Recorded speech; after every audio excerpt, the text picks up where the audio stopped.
예수께서 이르시되 내가 곧 길이요 진리요 생명이니 나로 말미암지 않고는 아버지께로 올 자가 없느니라. 하나님, 오늘도 거룩한 주일 예배를 통하여 우리 하나님 앞에 나오게 해주시니 감사합니다. 하나님 아버지, 여러 가지 분주함 가운데, 또한 마음의 동요 가운데, 또한 아버지 세상의 여러 가지 바쁜 일 가운데 하나님 아버지, 가장 먼저 주님을 생각하며 주님께 예배드리는 이번 한 주를 그렇게 시작하는 우리가 되게 해주시니 감사합니다. 오늘도 이 시간 예배 가운데 하나님 만나게 해주시고 신령과 진정으로 드리는 예배, 하나님 받으시는 예배 되게 하시고 이 자리에 성령님으로 가득 채워 주시어서 하나님 주님을 체험하며 아버지 하나님 만날 수 있도록 도와주시옵소서. 예수님의 이름으로 기도합니다. 아멘. 찬양합시다. 예수를 나의 구주 삼고, 예수를 나의 구주 삼고, 성령과 피로써 거듭나니 이 세상에서 내 영혼이 하늘의 영광 누리도다. 이것이 나의 간증이요, 이것이 나의 찬송일세. 나 사는 동안 끊임없이 그 주를 찬송하리로다. 온전히 주께 맡긴 내 영, 사랑의 음성을 듣는 중에 천사들 왕래하는 것과 하늘의 영광 보리로다. 이것이 나의 간증이요, 이것이 나의 찬송일세. 나 사는 동안 끊임없이 그 주를 찬송하리로다. 주 안의 기쁨 누림으로 마음의 풍랑이 잔잔하니 세상과 나는 간 곳 없고 구속한 주만 보이도다. 이것이 나의 간증이요, 이것이 나의 찬송일세. 나 사는 동안 끊임없이 그 주를 찬송. 이절합시다. 온전히 주께 맡긴 내 영, 사랑의 음성을 듣는 중에 천사들 왕래하는 것과 하늘의 영광 보리로다. 이것이 나의 간증이요, 이것이 나의 찬송일세. 나 사는 동안 끊임없이 그 주를 찬송하. 주 안의 기쁨 누림으로, 주 안의 기쁨 누림으로 마음의 풍랑이 잔잔하니 세상과 나는 간 곳 없고 구속한 주만 보이도다. 이것이 나의 간증이요, 이것이 나의 찬송일세. 나 사는 동안 끊임없이 그 주를 찬송하리. 이것이 나의 간증이요, 이것이 나의 간증이요, 이것이 나의 찬송일세. 나 사는 동안 끊임없이 그 주를 찬송하리로다.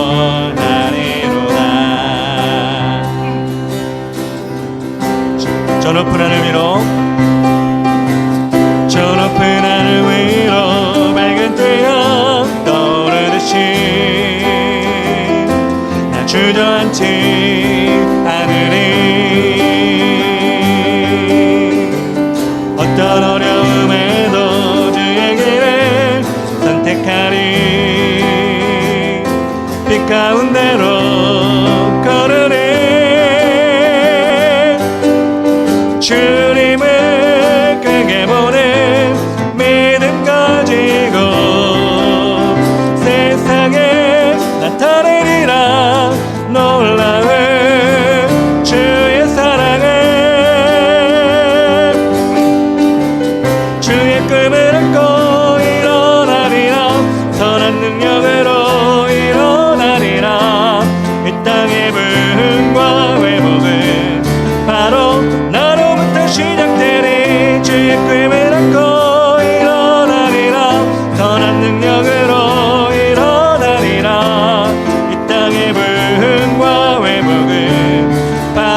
어떤 어려움에도 주의 길을 선택하리.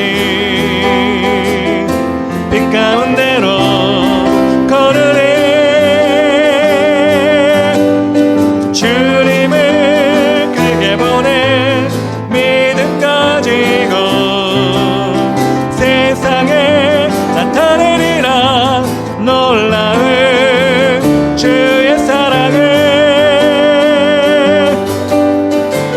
주의 꿈을 안고 일어나리라. 선한 능력으로 일어나리라. 이 땅의 부흥과 회복은 바로 나로부터 시작되리. 주의 꿈을 안고 일어나리라. 선한 능력으로 일어나리라. 이 땅의 부흥과 회복은 바로 나로부터 시작되리. 주는 나의 빛, 주는 나의 빛. 아멘. 나의 구원의 반석. 주님 안에 소망 있네. 나의 모든 죄 범을 용서하셨네. 찬양하리 오직 예수. 위대한 나의 구원자 다시 사신 영광의 주. 저 원수의 머리를 깨뜨린 승리의 왕. 찬송과 존귀와 영광 다시 오실 어린 양께 온 땅과 하늘이 다 경배해 오직 예수. 주는 나의 빛, 주는 나의 빛. 아멘. 나의 구원의 반석. 주님 안에 소망 있네. 나의 모든 죄 범을 용서하셨네. 아멘. 찬양하리 오직 예수. 위대한 나의 구원자 다시 사신 영광의 주. 저 원수의 머리를 깨뜨린 승리의 왕. 찬송과 존귀와 영광 다시 오실 어린 양께 온 땅과 하늘이 다 경배해 오직. 우리 한 번 더 기쁘게 찬양합니다. 주는 나의 빛, 주는 나의 빛. 아멘. 나의 구원의 반석. 믿음으로 주님 안에 소망 있네. 나의 모든 죄 범을 용서하셨네. 찬양하리 오직 예수. 위대한 나의 구원자 다시 사신 영광의 주. 저 원수의 머리를 깨뜨린 승리의 왕.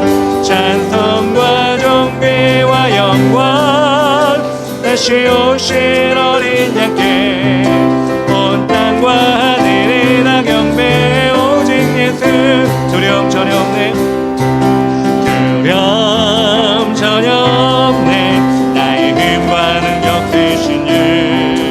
오직 믿음으로 세상을 이기리라. 한 번 더 두려움 전혀 없네. 나의 힘과 능력 되신 주. 오직 믿음으로 세상을 이기리라. 위대한 나의 구원자 다시 사신 영광의 주. 저 원수의 머리를 깨뜨린 승리의 왕. 찬송과 존귀와 영광 다시 오실 어린 양께 온 땅과 하늘이 다 경배해 오직 예수. 아멘. 날이 저물어 갈 때 빈들에서 걸을 때 그때가 하나님의 때.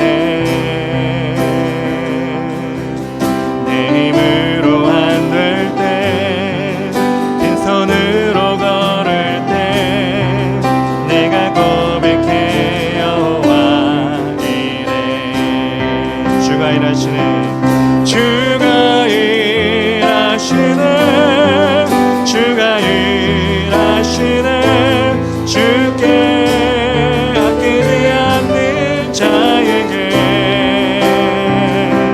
주가 일하시네 주가 일하시네 신뢰하며 걷는 자에게 우리 모인 이곳에 주님 함께 계시네 누리네 아버지네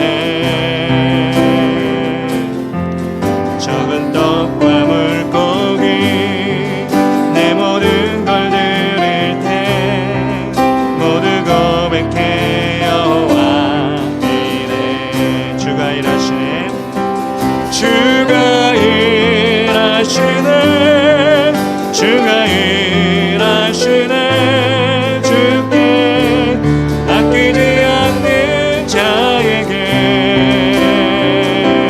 주가 일하시네 주가 일하시네 신뢰하며 걷는 자에게 우리 한번 더 합시다 날이 저물어 갈 때 빈들에서 걸을 때 그때가 하나님의 때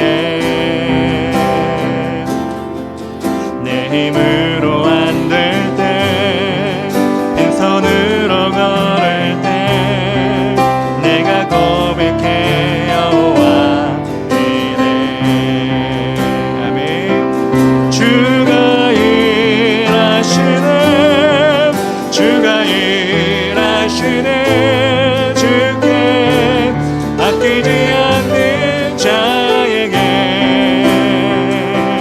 주가 일하시네 주가 일하시네 신뢰하며 걷는 자에게 우리 모인 이곳에 주님 함께 계시네 누리네 아버지네 적은 떡과 물고기 내 모든 걸 드릴 때 모두 고백해 여호와 이래 아멘 주가 일하시네 주가 일하시네 주께 아끼지 않는 자에게 주가 일하시네 주가 일하시네 신뢰하며 걷는 자 마지막으로 주가 일하시네 주가 일하시네 주가 일하시네 주께 아끼지 않는 자에게 주가 일하시네 주가 일하시네 신뢰하며 걷는 자에게 아멘 에베소서 1장 3절부터 14절까지 말씀 신약성경 310면 에베소서 1장 4절부터 3절부터 14절까지 말씀 우리 한 절씩 교도가도록 하겠습니다. 찬송하리로다 하나님 곧 우리 주 예수 그리스도의 아버지께서 그리스도 안에서 하늘에 속한 모든 신령한 복을 우리에게 주시되 곧 창세 전에 그리스도 안에서 우리를 택하사 우리로 사랑 안에서 그 앞에 거룩하고 흠이 없게 하시려고 그 기쁘신 뜻대로 우리를 예정하사 예수 그리스도로 말미암아 자기의 아들들이 되게 하셨으니 이는 그가 사랑하시는 자 안에서 우리에게 거저 주시는 바 그의 은혜의 영광을 찬송하게 하려는 것이라. 우리는 그리스도 안에서 그의 은혜의 풍성함을 따라 그의 피로 말미암아 속량 곧 죄 사함을 받았느니라. 이는 그가 모든 지혜와 총명을 우리에게 넘치게 하사 그 뜻의 비밀을 우리에게 알리신 것이요 그의 기뻐하심을 따라 그리스도 안에서 때가 찬 경륜을 위하여 예정하신 것이니 하늘에 있는 것이나 땅에 있는 것이 다 그리스도 안에서 통일되게 하려 하심이라. 모든 일을 그의 뜻의 결정대로 일하시는 이의 계획을 따라 우리가 예정을 입어 그 안에서 기업이 되었으니 이는 우리가 그리스도 안에서 전부터 바라던 그의 영광의 찬송이 되게 하려 하심이라. 그 안에서 너희도 진리의 말씀 곧 너희의 구원의 복음을 듣고 그 안에서 또한 믿어 약속의 성령으로 인치심을 받았으니 이는 우리 기업의 보증이 되사 그 얻으신 것을 속량하시고 그의 영광을 찬송하게 하려 하심이라. 아멘. 예, 자리에 앉으시면 감사하겠습니다. 에베소서 1장 3절부터 14절까지 말씀, 원업 쉼없이 써내려간 편지란 제목으로 하나님 말씀을 전하겠습니다. 우리가 초등학교에 처음에 들어가면 한글을 배우고 맞춤법을 배우게 됩니다. 물론 요즘에는 초등학교 들어가기 전에 유치원에서 한글을 다 띄고 간다 이런 경우도 많이 있지만 저 같은 경우는 제가 어릴 때는 1학년이 되어서 학교에 가서 한글을 배우는 경우가 많이 있었습니다. 아니 1학년 때 끝날 때에도 한글을 잘 모르는 학생들이 종종 있었습니다. 그래서 저의 기억으론 초등학교 1학년 그때는 받아쓰기 시험을 많이 보았던 것 같습니다. 그 받아쓰기를 잘하기 위해서 특별히 사용하는 공책이 있죠. 여러분 다 아실 텐데요. 일명 깍두기 노트라고 하죠. 정사각형의 칸이 가득한 공책. 이것을 우리가 1학년 때 받아서 그 안에 한 글자 한 글자 써가면서 말로 하는 것을 문장으로 글로 옮기면서 맞춤법을 우리는 배웠습니다. 여러분도 아마 경험이 있을 것입니다. 그렇게 선생님이 이렇게 불러주면 한 문장 한 문장 불러주면 그 끝날 때는 끝나는 글자 뒤에 마침표를 찍으면서 한 문장이 끝나게 됩니다. 그리고 다음 줄로 넘어가게 되죠. 받아쓰기를 할 때 처음에는 짧은 문장으로 하다가 철수야 놀자, 영희야 공부하자 이런 식으로 짧은 문장을 하다가 점점 긴 문장으로 바뀌게 됩니다. 단어도 많아지고 복잡해지죠. 한 문장이 두세 줄을 넘어가는 경우도 생기게 됩니다. 그러면 이제 혼란이 오게 되죠. 예를 들어서 철수야 놀자였는데 이제는 철수야 우리 학교 가서 놀고 공부도 하고 점심도 먹고 이런 식으로 점점 문장이 길어지면 맞춤법이나 한글에 익숙하지 못한 사람은 지금 멘붕이 오기 시작합니다. 그럼에도 불구하고 그렇게 긴 문장, 지금 생각하면 아주 긴 문장은 아니었지만 그렇게 긴 문장을 틀림없이 딱 쓰고 마지막에 마침표까지 딱 찍으면 좀 뿌듯하게 되죠. 야, 나도 한글 이렇게 할 수 있구나. 그 당시에만 누릴 수 있는 어떻게 보면 성취감이었지 않았나 생각을 합니다. 그런 가운데 이 맞춤법을 잘 몰라서 옆에 사람 것을 컨닝하는 경우도 생깁니다.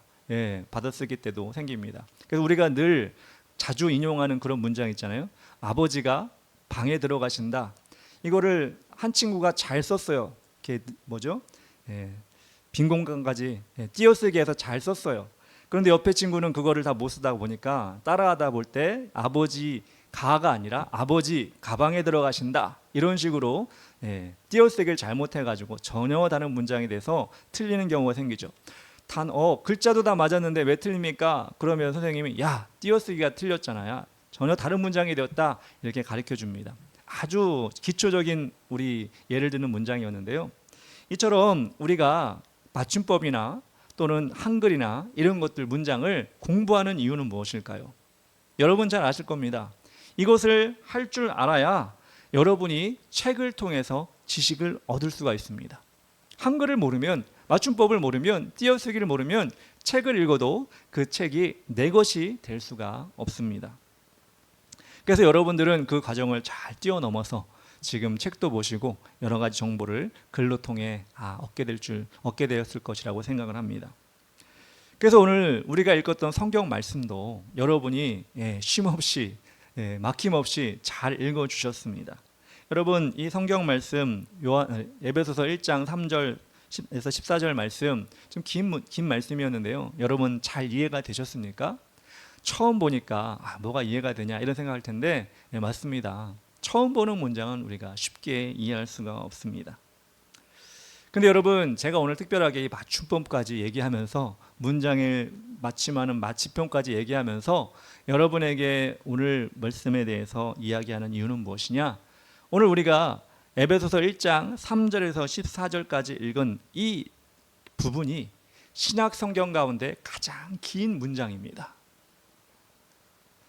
다시 말해서 3절부터 14절까지 마침표가 가장 마지막에 한 번만 찍히는 문장이라는 것입니다. 물론 우리가 읽은 개역 개정 성경은 5단락으로 이걸 구분해 놨기 때문에 다점 이런 거 있는데요, 이렇게 얘기할 수 있겠지만 헬라어 문장으로 보면 202개의 헬라어 단어로 연결된 통으로 하나가 되는 문장이 바로 오늘 본문이라는 것입니다. 그렇다면 여러분, 사도 바울이 에베소서를 기록했는데 이 사도 바울은 왜 쉬지도 않고 1절 2절이 끝난 후에 3절부터 14절까지 이렇게 긴 문장을 쉼표도 없이 마침표도 없이 다 그렇게 기록을 했을까요? 어떤 중요한 것이 있기 때문에 우리가 오늘 본문 이 본문이 이렇게 긴 문장임에도 불구하고 우리는 이 문장을 이해해야 할까요? 저는 이 문장, 오늘 3절부터 14절까지 이 문장이 아주 중요한 문장이라고 생각해서 오늘 하루로 끝내지 않고 더 계속해서 볼 생각입니다. 긴 문장이니만큼 여러분도 어떻게 보면 좀 집중해서 어떻게 보면 좀 여러 번 보면서 이 말씀을 여러분 이해하셨으면 좋겠는데요. 우리가 어떤 문장이든 그 문장의 그 뜻을 이해하기 위해서는요, 가장 기초적인 방법이 있어요. 저는 큐티 할 때 얘기를 항상 많이 하는데요, 이 문장 가운데 어떤 말이 반복이 되는가, 어떤 말을 반복하는가. 여러분도 말할 때 그렇잖아요. 어떤 말을 중요하게 여기는 것을 반복해서 얘기하잖아요. 예를 들어서 학교에서다 라고 그러면 여러분, 그 학교에서라는 말이 여러분 말 속에 계속해서 나오게 돼 있어요. 은연중에 나오게 돼 있어요. 학교가 아니라 딴 거, 돈이다, 명예다, 그러면 그것도 역시 은연중에 나오게 돼 있습니다. 오늘 사도 바울이 이 3절부터 14절이라고 하는 긴 문장을 쓰면서 어떤 말을 반복했느냐라는 걸 통해 우리는 이 긴 문장을 이해하는 첫 번째 단추를 깰 수 있다는 것입니다. 첫 번째로 우리가 알 수 있는 것은 무엇이냐?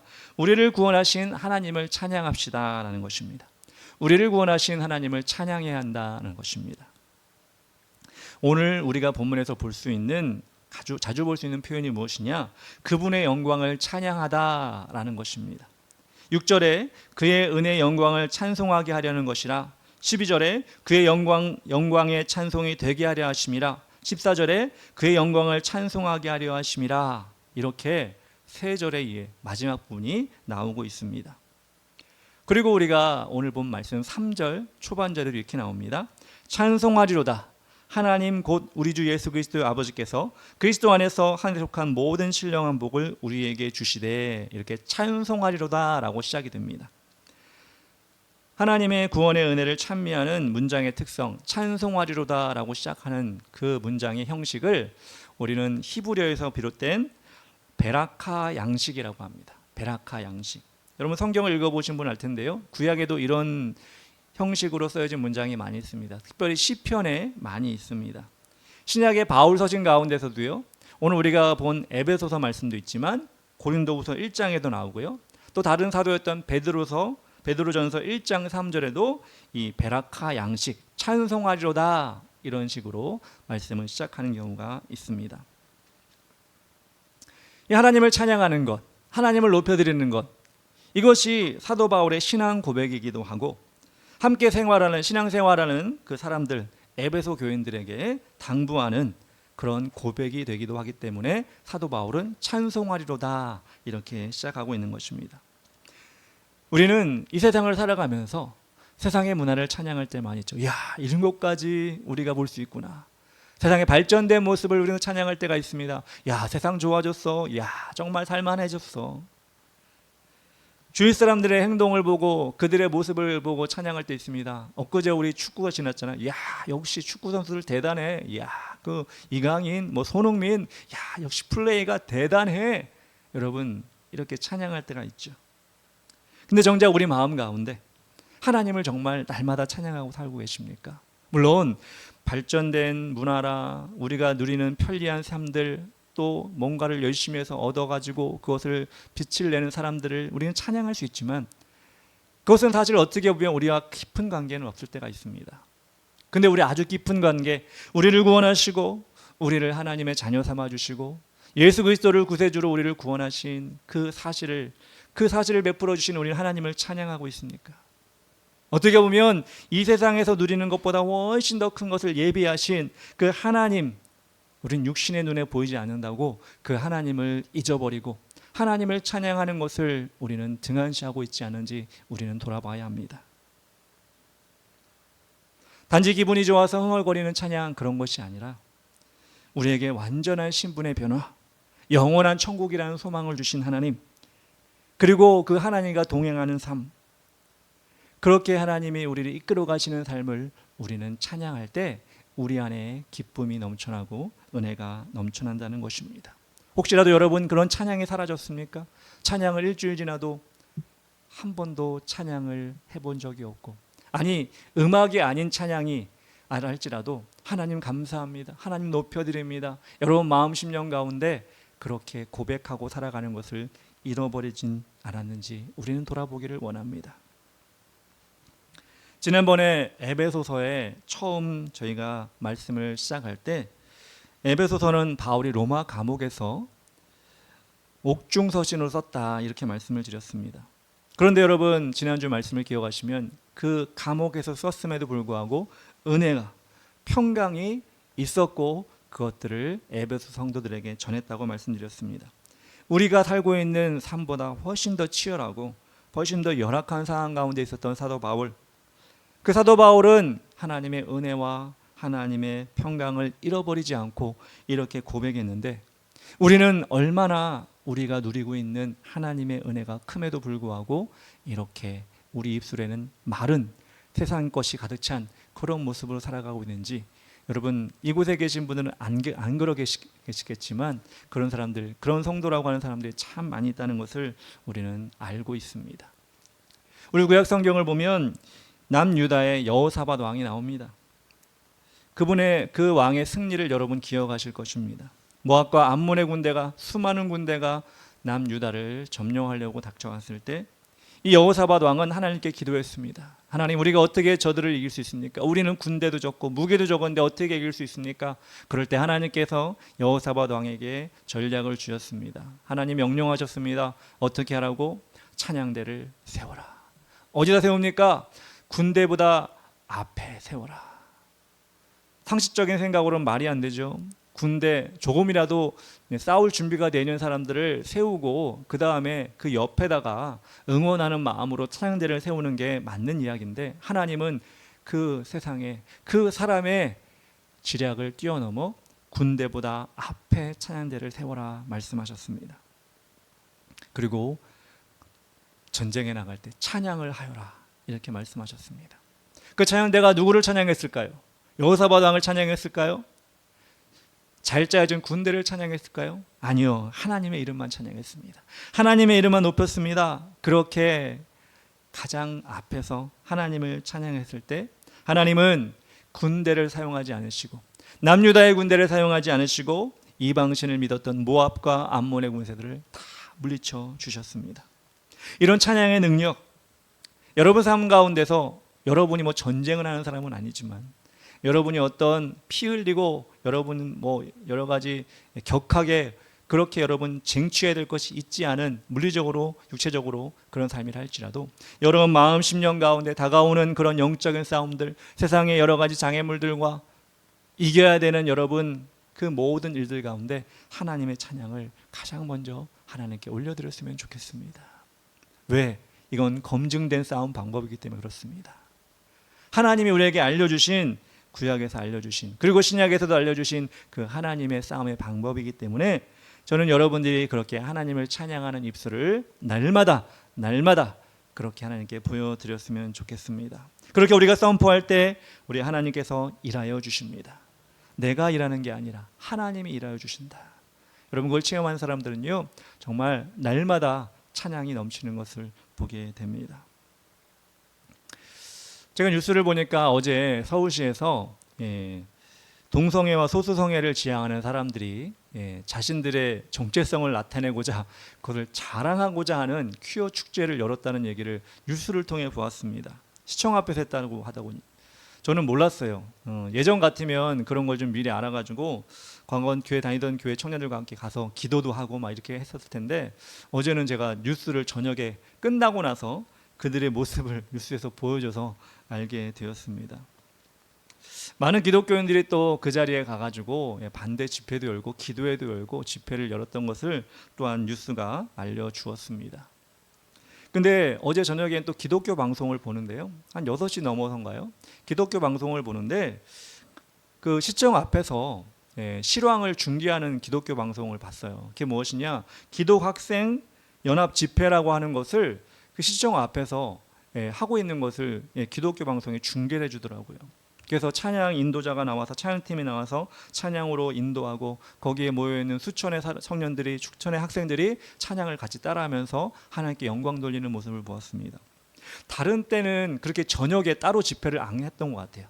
한 10여 년 전에는 그렇게 찬양 집회, 청소년 찬양 집회, 청년 찬양 집회를 시청 앞에서 자주 하곤 했는데 그게 명맥이 끊어졌었거든요. 근데 어제 그 찬양 집회가, 기독교 학생 연합 찬양 집회가 어제 그 시청 앞에서 있었다는 거예요. 그게 왜 중요하냐 생각했냐면, 어제 그 시청 앞에 낮에 뭐 했다고요? 퀴어 축제를 했다고요. 행진을 하고요. 이렇게 말씀드리면 좀 그렇지만 민망한 모습으로 그들이 막 행진을 하고 깃발을 흔들면서 그 지역을 점령했었는데, 물론 그것을 반대하는 집회도 있었지만, 그렇게 저녁에 청소년들이, 청년들이 그 자리에 다시 가서 하나님을 찬양하고 높여드렸다. 그 실황을 보면서 와, 이게 맞는구나, 이게 맞다. 여러 가지 대항하는 방법이 있을 수 있겠지만, 이렇게 하나님을 찬양하는 것만으로도 그 땅, 그 지역, 그 장소가 하나님의 땅이 될 수 있겠구나라는 생각을 했습니다. 왜냐하면 무력으로 충돌할 수도 있죠. 여러 가지 해코지를 할 수 있죠. 그러면 서로 또 반대가 또 그것에 대해서 또 반항을 하겠죠. 그런 것보다 우리가 하나님을 찬양하는 모습을 통해, 그곳에서 하나님을 높여드리는 모습을 통해 하나님이 대신 싸우도록 해주시는 것입니다. 하나님의 땅이다. 이곳은 하나님을 찬양하는 자들이 모이는 땅이다. 어떤 하나님을 배역하는 자들이 있을 수 없다. 우리가 찬양으로 선포하고 하나님께 올려드릴 때 하나님은 그 찬양을 받으실 줄 저는 믿었습니다. 여러분, 그렇습니다. 교회 안에서 그렇게 찬양이 울려 퍼지고, 또 여러분 은혜 받은 성도들이 그 입술이 자신의 가정에서 울려 퍼지고, 직장에서 울려 퍼지고, 학교에서 울려 퍼지고, 이렇게 하는 것이 사실 어떻게 보면 우리 영적인 삶의 가장 귀한 모습이라고 저는 생각을 합니다. 왜냐? 사람들이 들으니까, 사람들이 보니까, 누가? 예수 믿지 않은 사람들이 우리의 기뻐 찬양하는 모습을 보고, 우리의 아름다운 찬양의 모습을 보고 그렇게 하나님께 나올 수 있기 때문에, 우리는 어떠한 사탄의 공격도 이렇게 찬양으로 하나님을 높여드리는 것으로 우리가 가장 먼저 첫 단계를 밟아야 된다고 생각을 하겠습니다. 저도 여러분이 그렇게 삶 속에서 찬양하고 하나님을 높여드리는 일에 여러분 지금보다 좀 더 열심히 그렇게 동참하였으면 좋겠습니다. 두 번째로 우리는 무엇을 할 수 있느냐? 그리스도 안에서 믿음을 지킵시다 라는 것입니다. 그리스도 안에서 믿음을 지킵시다. 오늘 본문을 통해 여러분들이 또 찾아봐야 될 반복되는 말이 있어요. 그것이 무엇이냐? 여러분 혹시 말씀을 읽으면서 좀 캐치를 하셨는지 모르겠는데요, 오늘 말씀에서 반복되는 것이 무엇이냐? 그리스도 안에서, 그 안에서 라는 말입니다. 뭐뭐 안에서라는 전치사구인데요, 헬라어로도 전치사구인데요, 그리스도 안에서, 그 안에서라고 하는 이 전치사구가 몇 번 나오느냐? 11번 나옵니다. 11번. 3절, 4절, 6절, 7절, 9절, 10절에 2번, 11절, 12절, 13절에 2번. 물론 이거는 헬라어 원문에 그렇게 나오는 것입니다. 한글 성경에는 10번으로 되어 있는데 10절에 2번 나오는 게 하나가 생략이 돼서 한글 성경은 번역이 됐습니다. 11번이 이렇게 그리스도 안에서, 그 안에서라고 나오는데요, 안에서라고 하는 헬라어는 N이라고 합니다. N. 사도 바울이 왜 그렇게 이 짧은 한 문장이지만 이 짧은 부분에 왜 그리스도 안에서, 그 안에서라는 말을 11번이나 썼을까요? 사도 바울은 지난번에도 말씀드렸지만 그리스도 예수를 믿지 않았던 사람입니다. 하나님만 열심히 믿었습니다. 유대교에 정통한 사람이었습니다. 그런데 그가 그리스도를 믿는, 예수 그리스도를 믿는 배척하는 그 길에 올랐을 때, 그 길을 핍박하는 일을 했을 때 예수님이 직접 사도 바울을 찾아와 주셨죠. 그리고 예수님이 우리 죄를 위해 십자가 못 박혀 돌아가신 그 사실을 사도 바울이 믿게 되었고, 그 사도 바울의 삶을 변화시켜 주셨습니다. 그렇게 예수 그리스도 안에서 새로운 삶을 발견하고 그렇게 인생이 바뀐 사도 바울이 당연하지요. 당연하게 그 안에서, 그리스도 안에서라고 하는 말을 자주 할 수밖에 없었다는 것입니다. 순교할 때까지 주님 오시는 그날을 기다리면서 사도 바울은 그리스도 안에서, 그 안에서라는 말을 늘 이렇게 서신문을 통해서 알려주었습니다. 이 그리스도 안에서, 그 안에서라고 하는 것을 우리가 좀 세부적으로 보기 원하는데요, 신학자들은 그리스도 안에서를 세 가지 의미를 표현하고 있더라고요. 첫 번째 의미는 뭐냐, 그리스도 안에서 영어로 치면 그 안에서 in이라는 표현으로 보고 있습니다. 예수 그리스도 안에, 그 안에 영역적으로 머물고 있다라고 하는 것입니다. 로마서 8장 1절 2절 말씀이 이렇게 나옵니다. 그러므로 이제 그리스도 예수 안에 있는 자에게는 결코 정죄함이 없나니 이는 그리스도 예수 안에 있는 생명의 성령의 법이 죄와 사망의 법에서 너를 해방하였음이라 라고 나옵니다. 우리는 우리 육신이 머무는 곳에 법을 따르게 되어 있습니다. 우리가 대한민국 땅에 살고 있기 때문에 우리는 대한민국의 법을 따릅니다. 한국 사람도 한국 사람이라 할지라도 미국에 가 있다 그러면 어디 법을 따르죠? 대한민국 법 따르나요? 미국 법 따릅니다. 그런데 사도 바울이 뭐라고 고백하죠? 예수 그리스도 안에 있기 때문에 생명과 성령의 법을 따른다 이렇게 주장하고 있습니다. 즉 하나님이 통치하시는 법 안에 있기 때문에 자신은 하나님이 보호하시고 어떤 죄도 정죄도 사망도 공격할 수 없다라고 하고 있습니다. 죄와 사망의 법, 하나님의 법, 우리 예수 그리스도 안에 살아가는 사람들 그 법을 쫓아 살아가는데, 그렇게 얘기하면 그럼 세상의 법은 무시하고 살아가면 됩니까? 하나님의 법만 쫓아가면 됩니까? 이렇게 말씀할 수 있는데 그것이 아닙니다. 하나님의 법을 더욱 귀하게 여기라는 것입니다. 하나님의 법을 여러분 열심히 잘 지키면요, 세상의 법에 저촉될 일이 없어요.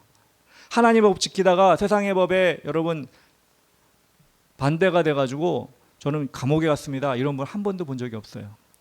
성경에 나온 하나님의 법을 열심히 따르다 보니까 세상에 사는 사람보다 훨씬 더 선량하게, 훨씬 더 모범적으로 살게 되었습니다. 이게 정상입니다. 사도 바울이 그것을 알기 때문에 그리스도 안에서, 그 안에서 생명과 성령의 법 안에 사는 것을 사도 바울은 성도들에게 말씀하고 있는 것입니다. 하나님 법 안에서 그리스도 안에 살아가는 것을 통해 우리는 하나님을 자랑할 수가 있습니다. 그런 경우가 있어요. 어떤 경우냐면 우리가 미국에 가거나 아니면 이상한 못 사는 그런 나라 있잖아요. 베트남이나 이렇게 베트남에 못 살지는 않는데 하여튼 그런 나라에 가면 법을 약간 그 나라 법 어길 때가 있잖아요. 아까 말한 것처럼 그 나라의 법을 지켜야 되는데, 그런데 우리가 그럴 때 실수해서 뭐 잠깐 잘못해서 법을 어길 때 우리는 어떻게 하죠? 저를 한국 대사관에 연락해 주십시오 이렇게 얘기하잖아요. 그러면 한국 대사관 직원이 와가지고 이 사람을 변호해 주는 거예요. 이 사람이 한국 사람인데 한국에서는 법을 잘 지키던 사람입니다. 근데 베트남에 와서 이걸 잘 몰라서 그렇게 됐는데 이제 이해해 주십시오. 우리 한국이 보증해 주겠습니다.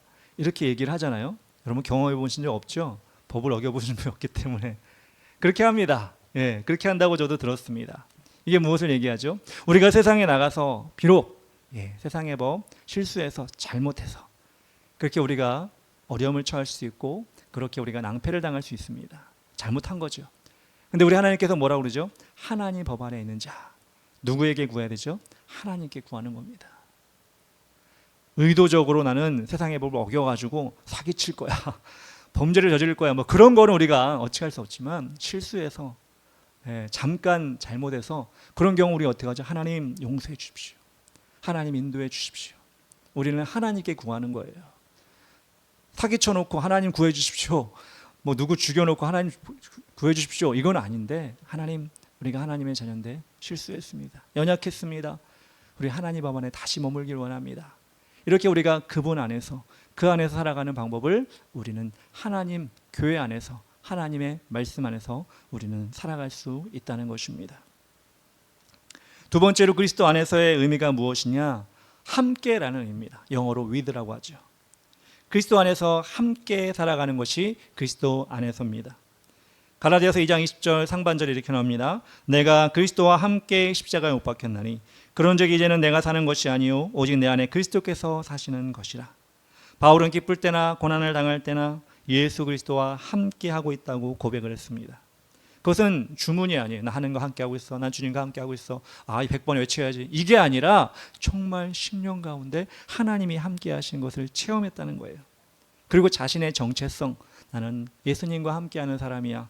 나는 예수님과 동행하는 사람이야.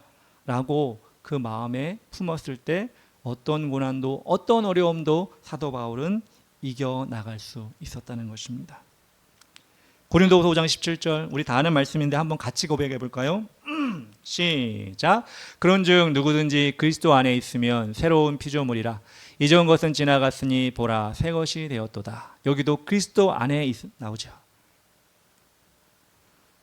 우리는 의인으로 인침을 받았습니다. 의인으로 인정을 받았습니다. 근데 완전한 의인은 아니에요. 저를 봐도 그래요. 여러분 자신을 봐도 그럴 겁니다. 근데 여러분 우리가 새로운 피조물로 만들어져 가는 가운데 어디에 있어야죠? 그리스도 안에. 오늘 말씀에 인용하면 그리스도와 함께. 그렇게 있을 때 우리는 새로운 피조물로 만들어져 가는 것입니다. 여러분 우리는 육체적으로 형제 자매 같이 태어난 한 배에서 태어난 형제 자매가 닮을 수 있어요. 그죠? 근데 우리가 또 닮은 경우가 있어요. 어떤 게 닮는 경우냐? 친구든 배우자든 지인이든 오래 함께한 사람과 닮는 경우가 있어요. 부부도 그런다고 하잖아요. 닮는다 이렇게 얘기하고 친구도 그렇죠. 예, 닮는다라고 합니다. 태어날 땐 다르게 태어났는데 다른 부모 사이에 태어났는데 같이 오래 머물다 보니까 표정도 닮고 식성도 닮고 기호도 닮고 가고 싶은 것도 닮고 모든 것이 닮는 거예요. 다시 한번 말씀드리지만 함께 하기 때문에 그렇습니다. 사도 바울이 말하는 건 무엇이냐? 그리스도 안에는 함께하는 것이다. 그러다 보니 예수님과 닮는다. 그래서 새로운 피조물이 된다. 옛사람의 모습은 사라진다. 그렇게 우리에게 말씀해 주고 있는 것입니다. 여러분도 그렇게 예수님과 동행하시면서 닮아가기를 원하십니까? 저도 그렇게 되기를 원합니다. 그러면 여러분 어떻게 해야 될까요? 예수님을 바라보시기 바랍니다. 예수님을 여러분 알아가시고 예수님과 함께 생각하시고 예수님과 어떻게 하면 닮아갈 수 있을지 여러분 한번 생각해 보시고 실천해 보시기 바랍니다. 그렇게 되면 예수님처럼 우리도 우리의 흠이 사라지고 죄가 사라지고 물론 완전하게 그렇게 될 수는 없지만 그렇게 우리 삶이 바뀌어진다는 것을 여러분 체험하게 되실 것입니다. 세 번째로 그리스도 안에 살아가는 것은 무엇이냐? 그분에 의하여라는 뜻입니다. 그분을 도구로 사용하는 것입니다. 도구로 사용한다는 말이 좀 불경스러워 보이지만 그분을 이용해서 우리가 얻을 수 있다는 것입니다. 영어로는 by라고 하죠. 우리는 신앙생활하면서 예수님의 이름을 사용할 때가 많이 있습니다. 어떨 때 사용하죠? 가장 많이 사용할 때 예수님의 이름으로 기도합니다 할 때 기도할 때 사용하시죠. 우리의 중보자 되어주시기 때문에 그렇습니다. 요한복음 14장 14절에 이렇게 나옵니다. 내 이름으로 무엇인지 내게 구하면 내가 행하리라. 예수님께서도 말씀하셨어요. 자신의 이름을 가지고 사용해라. 자신의 이름을 사용해라. 그러면 주님께서 행하신다고 했습니다. 와, 그래. 예수님의 이름 가지고 이제 뭐든지 할 수 있어. 도깨비 방망이야. 부자도 되게 해주세요. 잘 되게 해주세요. 좋은 부인, 좋은 남편 만나게 해주세요. 아, 하나님 정말 이거 돈도 벌고 싶습니다. 이게 아니라 그렇게 도깨비 방망이처럼 쓰는 것이 아니라 누구의 뜻대로 사용해라? 예수님의 뜻대로 사용해라. 이렇게 말씀하고 있습니다. 요한일서 5장 14절 그를 향하여 우리가 가진 바 담대한 것이 함이 이것이니 그의 뜻대로 무엇을 구하면 들으심이라. 누구의 뜻대로? 예수님의 뜻대로 무엇인지 구하면 이루어 주신다라고 나와 있습니다. 우리가 예수님 안에 있으면 그분과 함께하면 그분의 뜻대로 우리가 무엇인지 구하면 우리는 예수님께서 우리에게 주시는 그 이름을 헛되게 쓰지 않는 것입니다. 그리고 그렇게 살아가는 것, 그리스도 안에 살아가는 것, 그 안에 살아가는 것이 하나님이 가장 기뻐하는 모습입니다. 구약성경에 보면 에녹이라는 사람이 나옵니다. 에녹은 365세를 살았습니다. 그 시대의 다른 사람에 비하면 턱없이 모자란 삶을 살았어요. 그 시대는 800세, 900세 막 이렇게 살았거든요. 에녹에 대한 말이 길지가 않아요. 에녹이 365세를 살았고 그의 아들이 무드셀라다. 성경에서 가장 오래 산 969세를 살았던 무드셀라다. 이거밖에 별로 정보가 없어요. 직업이 무엇이었는지 성격이 어땠는지 나오지 않아요.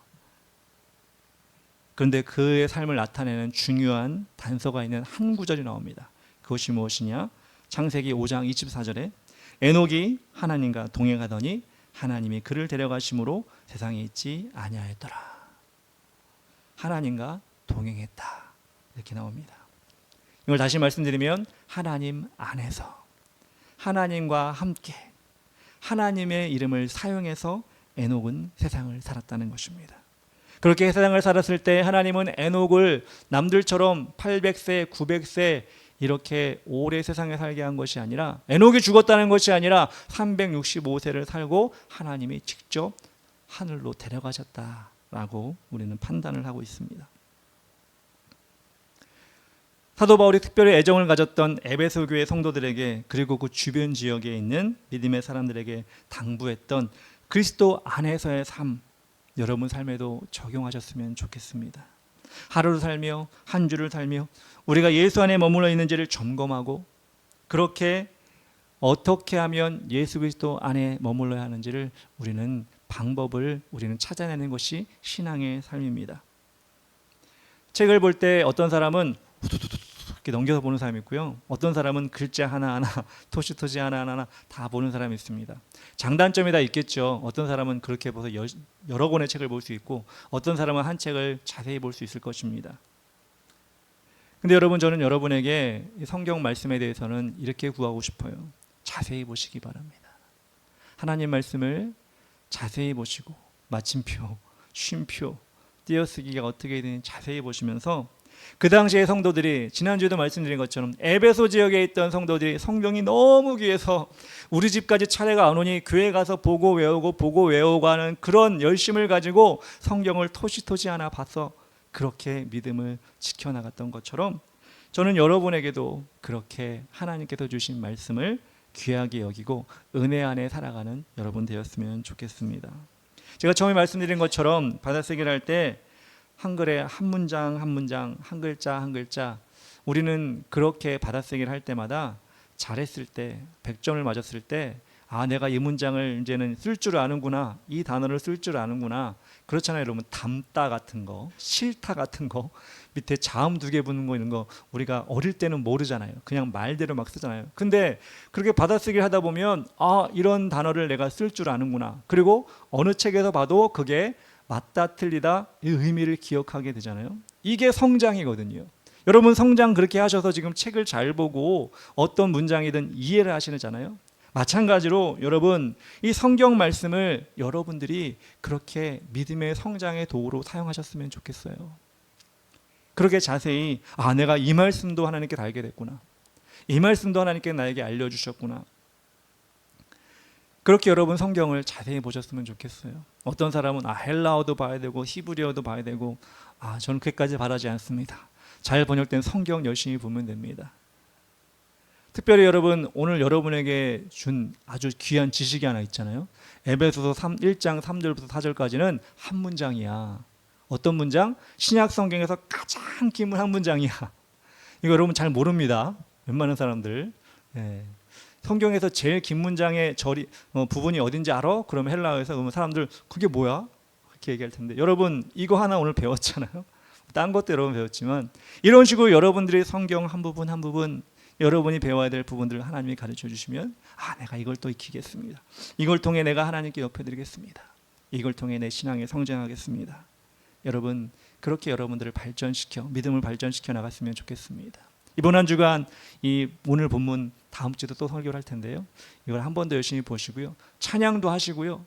또 입술로 고백도 하시고 삶으로 고백도 하시고 그렇게 내가 예수 안에 있습니다, 그리스도 안에 있습니다, 이렇게 여러분 다 고백하시면서 여러분 다음 주에 올 때는 정말 여러분 삶이 예수 안에서 준비된 한 주가 되는 그런 모습으로 다시 여러분 배웠으면 좋겠습니다.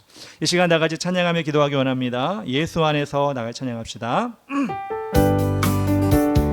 예수 안에서 우리 화목했네.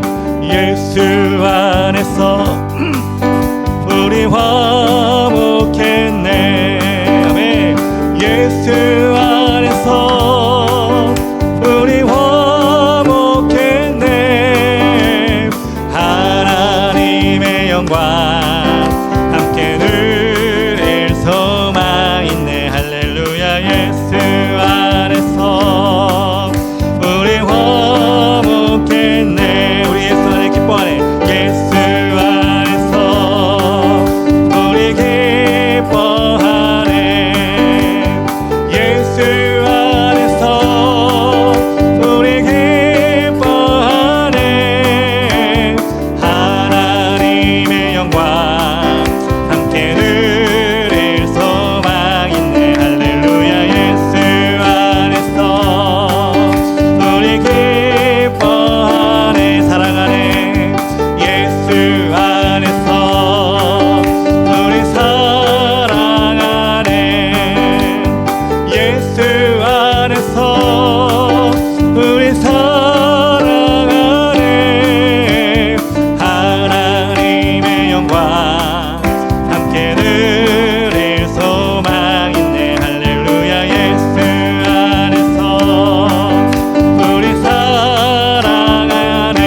감사하네. 예수 안에서 우리 감사하네. 예수 안에서 우리 감사하네.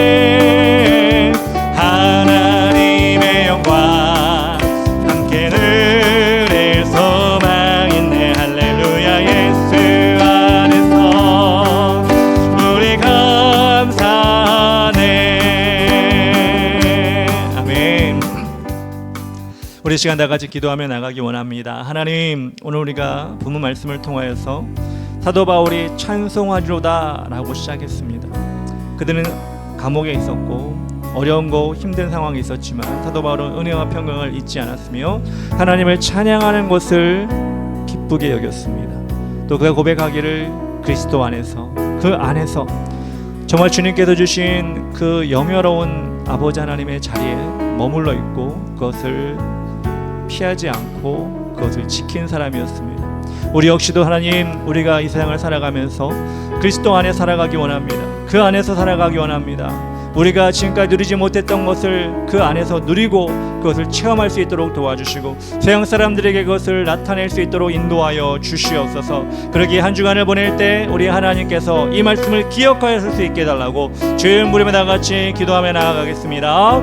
주여 아버지 하나님 감사합니다. 오늘도 주님 은혜 가운데 우리를 붙잡아 주시고 하나님 아버지 사도 바울의 고백 아버지 찬송하리로다. 하나님 우리 삶 가운데 그렇게 주님을 찬양하며 아버지 입술의 고백을 할 수 있도록 인도하여 주시옵소서. 그렇습니다. 하나님 아버지, 우리가 얼마나 연약합니까? 세상의 것을 보면서는 칭찬하고 세상의 것을 보면서 하나님 아버지 즐거워하지만 정작 우리 하나님, 우리를 구원하신 하나님 은혜를 찬양하며 아버지 기뻐하지 못할 때가 많이 있음을 아버지 용서하여 주시옵소서. 다시 한번 하나님 우리가 나아갑니다. 하나님의 은혜를 소망하며 나아갑니다. 그리스도 안에서, 그 안에서 우리가 새롭게 지어져 가게 하시고 주님을 닮아가는 자가 되게 하시고 하나님 아버지 하나님 앞에 주님 아버지 하나님 이름을 사용하여 아버지 세상에 승리할 수 있도록 인도하여 주시옵소서. 그 일을 아버지 우리 모두가 일주일 동안 감당하게 하시고 이 말씀을 오늘 동안 아버지 귀하게 여기며 일주일 동안 묵상하며 나아가는 우리가 될 수 있도록 도와 주시옵소서. 주님 감사합니다. 우리 모든 주의 기름 성도를 붙잡아 주시옵소서. 사랑의 하나님 감사합니다. 오늘도 이 시간 주의 말씀을 우리가 마음 판에 새길 수 있도록 도와 주시옵소서. 하나님 찬송하며 주님 안에 거하며 하나님 아버지 주신 말씀 가운데 우리의 삶의 길을 찾아가는 이번 한 주가 되게 하시고 우리 인생이 되게 하셔서 예수 그리스도를 닮아가는 우리 모든 주의 길을 가는 성도 될 수 있도록 도와 주시옵소서. 이제는 우리 구주 예수 그리스도의 크신 은혜와 하나님 아버지의 크고 위대하신 사랑과 성령님의 인도하시고 동행하시고 도와주심이 우리에게 주신 말씀의 한 가운데서 주님의 뜻을 발견하며 찬양하고 예수 안에 머물기를 원하며 힘쓰는 우리 주의 길을 가는 게 모든 성도들의 머리 위에와 가정 위에와 직장 위에와 사업장 위에와 가는 모든 발걸음 위에 그리고 이 나라 민족 위에 이제로부터 영원까지 함께 계실지어다. 아멘.